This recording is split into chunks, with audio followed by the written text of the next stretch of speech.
This building was dedicated in 1900 by the parish of the First Methodist Church of Bradley Beach, New Jersey. Originally, the land here was donated to the parish by the Ocean Grove Camp Meeting Association.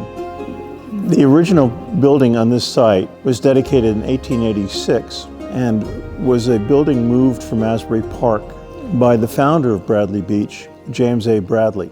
Bradley, a Methodist who had been visiting the Ocean Grove Camp Meeting Association, along with the other founder of Bradley Beach, William B. Bradner, bought the land that now is Bradley Beach in 1871. The first church was built here in 1886, but it was a small building and the parish quickly outgrew it, and by 1900 had raised enough funds to build this church for $15,000. It was designed by Asbury Park architect William C. Cottrell, who has many buildings on the National Registry of Historic Places. The building is in late Queen Anne style, basically is a fine example of a church architecture from that period.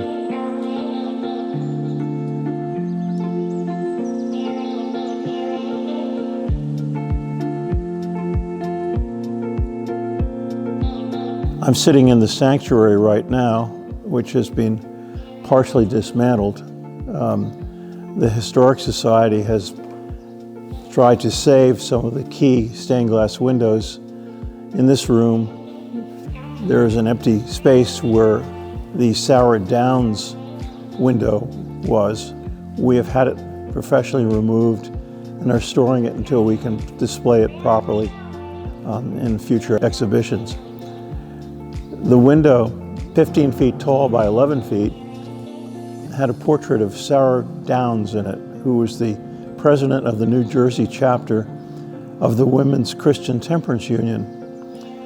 And she had died in the 1890s, and her chapter here in Bradley Beach of the Women's Christian Temperance Union dedicated a window to her memory. Other windows that we've saved from this building were dedicated to William B. Bradner and a member of this parish. There are unfortunately some windows still left in the church which we have not been able to get people to remove. They will sadly be demolished along with all the other beautiful elements that remain in this building.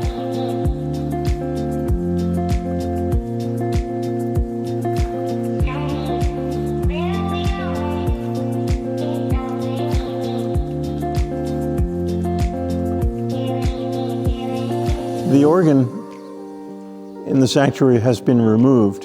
The Long Branch Historical Museum and the Church of the Presidents in Long Branch will be displaying the console and display pipes. The organ was a 3-rank organ that, until the building closed 10 years ago, was in functioning condition.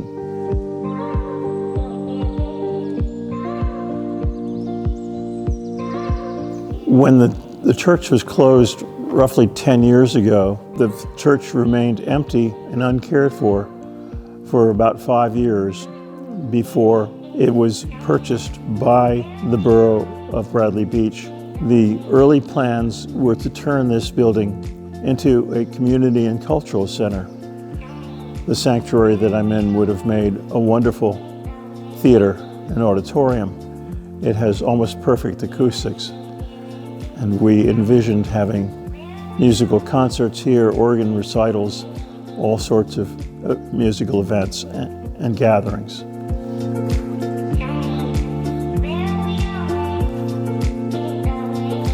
The adjoining room, known as Shepherd's Hall, would have made a fantastic banquet and meeting space for the borough. There are other rooms in this building that would have been for meetings, gatherings, and in back of the church is a gymnasium which was added in the 1920s, which would have been a center for recreational activities for the children of Bradley Beach.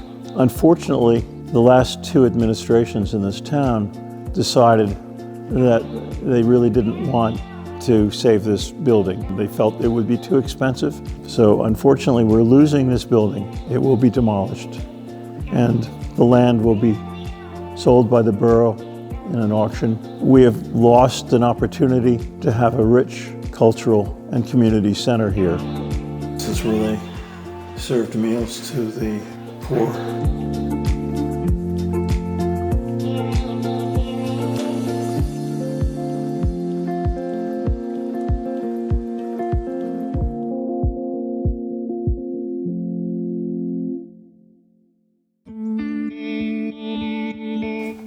Beyond being the Methodist parish for Bradley Beach, this church became a community gathering spot early on when the gymnasium was added in the 1920s. All the children of Bradley Beach would meet here for recreational basketball. It became a center of life for all of Bradley Beach over 100 years ago. Today, the church is gone, demolished. The land that was once a small woods is empty and was sold to build 4 private homes. It stood as the proud center of the community and the home of the town's Methodists for almost 125 years. In 2020, after the church became inactive, it was sold to the borough of Bradley Beach with the hope that it would become a new center for community life. Unfortunately, the dream was never to happen. Those who wanted to save this beautiful building were outnumbered by those who did not want to pay for its conversion. We don't know what the future will bring, but the past has been lost.